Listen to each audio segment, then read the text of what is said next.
Salut à tous, j'espère que vous allez bien. Je vous retrouve aujourd'hui pour une vidéo où je vais vous parler un peu de mes dernières lectures et de mes nouvelles réceptions. Et j'attaque en fait parce que je viens de recevoir ce colis. Oups là. Et j'ai très envie de l'ouvrir, donc je fais juste une petite prise de vue pour vous montrer ce qu'il y a dedans. Je m'installe. Et je vous ferai la suite de la vidéo dans un autre cadre un petit peu mieux j'imagine, pour vous parler des livres que je viens de terminer, notamment Miss Atomique et Petit traité de vie intérieure. Et il y en a un autre mais je me rappelle plus. J'attaque ça tout de suite.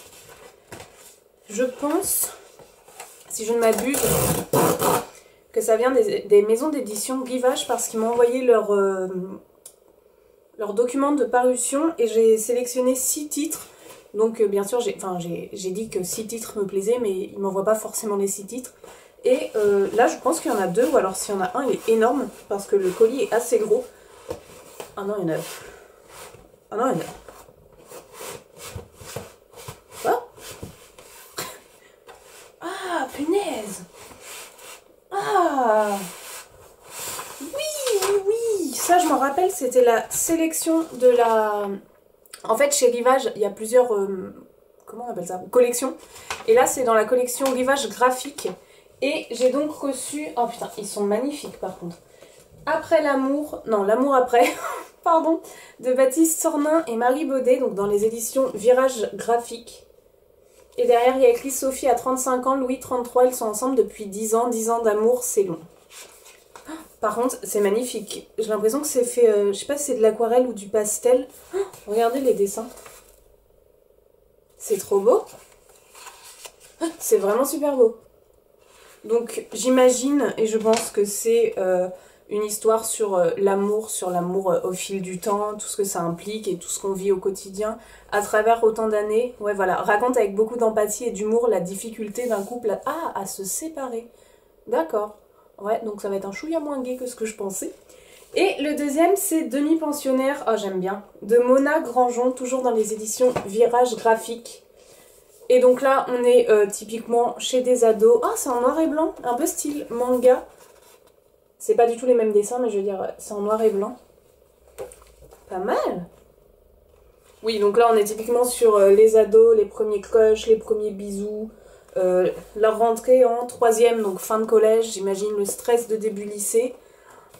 Ça va être pas mal, ça. Ah, je suis super contente d'avoir reçu ces deux-là. Bon bah je vous en parle très prochainement, si j'ai le temps dans cette vidéo, si j'ai pas le temps dans les prochaines. Et merci encore à la maison d'édition Rivage. Et je sais que je suis en contact en ce moment avec l'assistante de la personne avec qui je suis en contact de base. Je sais pas si ça se dit, qui s'appelle Marie et qui est géniale, qui explique super bien les livres et qui est très disponible. Donc je suis assez refaite. Allez, instant miniature terminé. Bon, je vous reprends ce matin pour vous parler un petit peu du coup des lectures que j'ai fait, là on est le 8, le 8 avril, et du coup c'est des lectures, donc 2 que j'ai faites en ce début avril, que j'ai terminé, et 2 qui datent de fin mars, mais comme je vous ai pas pris il y a un petit moment, vous avez pas vu passer les livres, donc c'est ok. Je commence par lequel? Eh ben je commence par le dernier, non l'avant-dernier pardon, que j'ai terminé. Donc le premier c'est Miss Atomique de Laure Coromines, c'est un roman dans la collection L'Arpenteur chez les éditions Gallimard. Hop. Et dans ce livre, au début, en plus je vous ai parlé je vous en ai parlé pardon, quand je l'ai reçu, et je croyais que c'était de la dystopie parce que comme une neuneu, je me suis arrêtée au mot atomique, bombe, boum, voilà. Pas du tout, en fait, c'est pas du tout une dystopie, c'est des faits réels. En fait, on est en 1957 et on est dans l'Utah, donc c'est dans la ville de Saint-Georges, dans le Nevada, en Amérique, lors de la période en fait où il y a eu les essais de bombes atomiques dans les déserts près des villes. Et en fait, dans cette histoire, on va suivre Tom, Louis et Phil, qui sont 3 copains, 3 adolescents de 13 ans, qui sont baignés là-dedans depuis tout petit, dans les explosions, ils vont voir ça en famille, ils emmènent le pique-nique, ils découvrent ce lieu, enfin cette chose-là, waouh, ça tremble, c'est beau. Ils baignent en fait dans cet idéal-là de, grâce à la bombe atomique, grâce à ces tests-là, on est en sécurité et en plus c'est un truc trop fun et trop bien à voir, tel un feu d'artifice. Bon, du coup on suit ces 3 ados qui vont grandir, qui vont apprendre la vie. On suit aussi le fait que les copains de Tom soient amoureux de sa grande sœur. La grande sœur de Tom est très jolie et va donc participer au concours de Miss Atomique, parce que tous les ans il y a un concours de Miss Atomique, donc voilà, celle qui est élue gagne 100 €, c'est juste un titre quoi, c'est pas le Miss France, Miss Monde ou autre. Et en fait on va suivre ces 3 jeunes garçons dans l'évolution de cette ville, on va suivre le quotidien, mais aussi l'évolution des bombes atomiques et la découverte des impacts qu'elles peuvent avoir sur la ville, et pour autant que les citoyens en fait s'en rendent pas compte du tout. Et plus on progresse dans le livre, plus on se rend compte des choses difficiles que les personnes vivent du point de vue d'adolescents, mais pour autant c'est très très bien écrit et on comprend très très bien ce qui se passe. Et en fait c'est une super histoire, c'est un beau roman sur cette période-là, sur la découverte des bombes atomiques, sur comment c'est vécu par les citoyens et sur comment des jeunes gens, des jeunes adolescents peuvent évoluer dans ce milieu-là. Ils sont comme tout le monde, mais pour autant il y a ce petit truc en plus et c'est super bien écrit. De base, je suis pas très roman histoire vraie, je suis pas très roman sur ces thématiques-là en plus, enfin, de moi-même, je l'aurais pas acheté je pense, et du coup je l'aurais pas découvert, et pour autant ça a été une super super découverte. Je l'ai lu en 2 jours, il est assez court, enfin c'est court, voilà, il fait 220 pages, donc c'est écrit relativement gros, avec des bonnes marges, et ça se lit super bien. Ce livre il est sorti le 23 février, donc vous pouvez déjà l'acheter, je vous mettrai le lien en barre d'infos comme d'habitude. Mais voilà, je le conseille en vrai pas mal parce que je me serais pas penchée vers ça et pour autant j'ai beaucoup beaucoup aimé l'histoire. Donc ça c'était le premier. Ensuite j'ai lu Bernard Werber, Les fourmis, parce que je l'ai trouvé chez Emmaüs. Je vous ai pas fait de haul Emmaüs, hein. Bon, j'ai pas trouvé grand chose, j'ai trouvé ça à 1 €, j'ai trouvé La Lectrice, un thriller et... Je crois qu'il y avait un 4e livre, mais je l'ai pas sous les yeux, donc je me rappelle plus ce que c'est. Bref, j'ai lu Les fourmis de Bernard Werber, édition Le Livre de Poche. Je pense que je vais pas vous en parler plus que ça, parce que c'est un auteur qui est déjà très très connu. C'est de la science-fiction. Je pense qu'on peut le catégoriser là-dedans. Du coup, on suit un monsieur qui va hériter d'une maison qui appartenait à son oncle décédé, et cet oncle-là était un petit peu fou, un petit peu spécial, et il étudiait le comportement des fourmis, et en parallèle, du coup, on suit aussi la vie d'une fourmilière, la vie des fourmis, d'une soldate, d'une fourmi femelle, d'une fourmi mâle, etc. Et en fait, les 2 histoires vont se relier, et il va y avoir un parallèle qui va se créer, et en même temps, j'allais dire des enseignements spirituels, mais pas tout à fait spirituels, mais quelques enseignements de vie pour autant, qui sont un peu imbriqués dans tout ça. Donc voilà, je cherche le tome 2 actuellement parce que j'ai trouvé le tome 3 en boîte à livres, mais il me manque Le Jour des fourmis pour continuer. Voilà, en gros c'est ça, et je vais pas vous en parler plus parce que je pense que la plupart connaissent Bernard Werber, et j'imagine que si vous cherchez sur YouTube vous trouverez des résumés très complets ou des critiques très complètes sur cet auteur. Avant-dernier, j'arrête pas de vous en parler sur Instagram et je crois que je vous en ai parlé pas mal aussi sur YouTube. Je suis en train de découvrir, et enfin genre j'ai bien découvert là pour le moment, l'auteur Frédéric Lenoir. Là aujourd'hui j'ai terminé... Oh là, j'ai craché sur mon livre. J'ai terminé Petit traité de vie intérieure, les éditions Pocket. Je les trouve trop beaux. Dans la même édition on a L'âme du monde, Dieu aussi, et j'ai lu La puissance de la joie, et je vous ai parlé de certains de ceux-là. Et ici, on est typiquement, comme le dit le titre, sur un petit traité de vie intérieure, donc on est sur des enseignements spirituels, des enseignements de vie, mais qui sont vulgarisés dans le sens où c'est accessible, je pense, à vraiment tout le monde.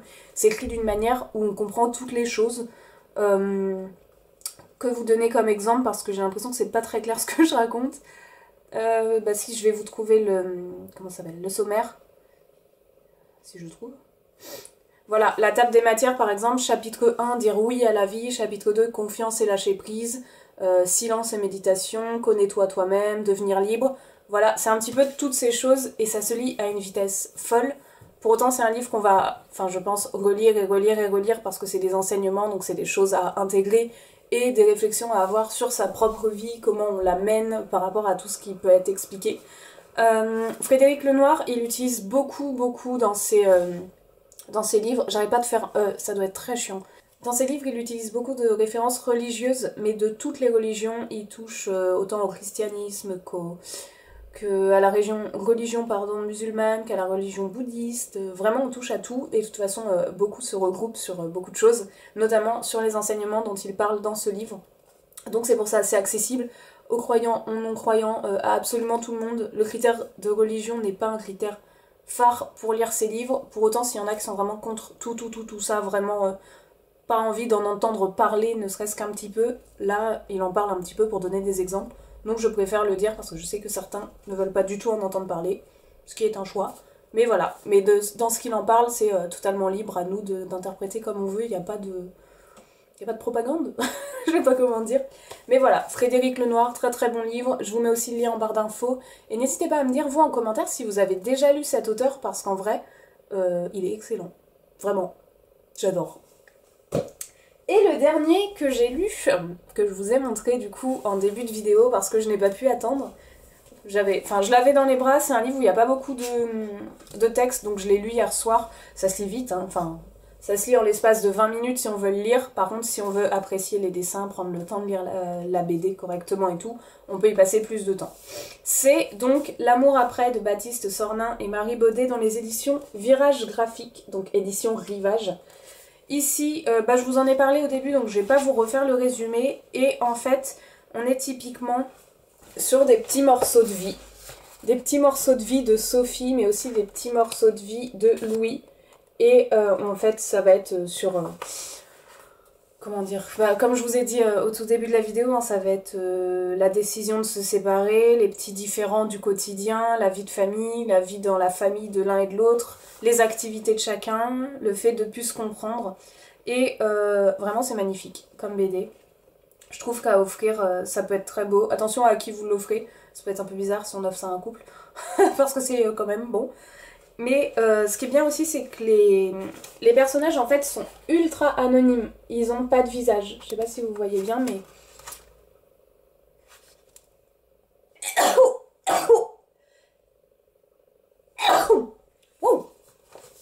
Oui, les personnages sont anonymes, ils ont pas de visage. Donc en fait, on peut interpréter les expressions un peu comme on le veut. Et un petit peu de texte. Bon, je vais pas vous montrer toute la BD. Mais c'était une agréable lecture, franchement c'est très chouette. C'est un genre de dessin que j'avais jamais... Enfin, je vois un petit peu... j'en avais déjà vu, mais j'avais jamais lu vraiment de livre avec des dessins comme ça. Et ce roman graphique est très très chouette, très beau à regarder, très agréable à lire. Voilà, en gros. Et je connais le nom de ces plantes, mais je sais plus comment ça s'appelle. Et ça me perturbe depuis hier soir. Si quelqu'un le sait, mettez-le moi en commentaire parce que je bug là. Donc voilà, il y a eu ça et ça comme lecture en cette fin mars, début avril. Là actuellement je vais attaquer... Hop, je l'ai sous la main, je vous montre. Hop, viens là mon pote. Ah, le tome 2 du sorceleur The Witcher. Je l'ai attaqué mais très vite fait, hein, je suis à la page 10. Et il est pas mal gros celui-là.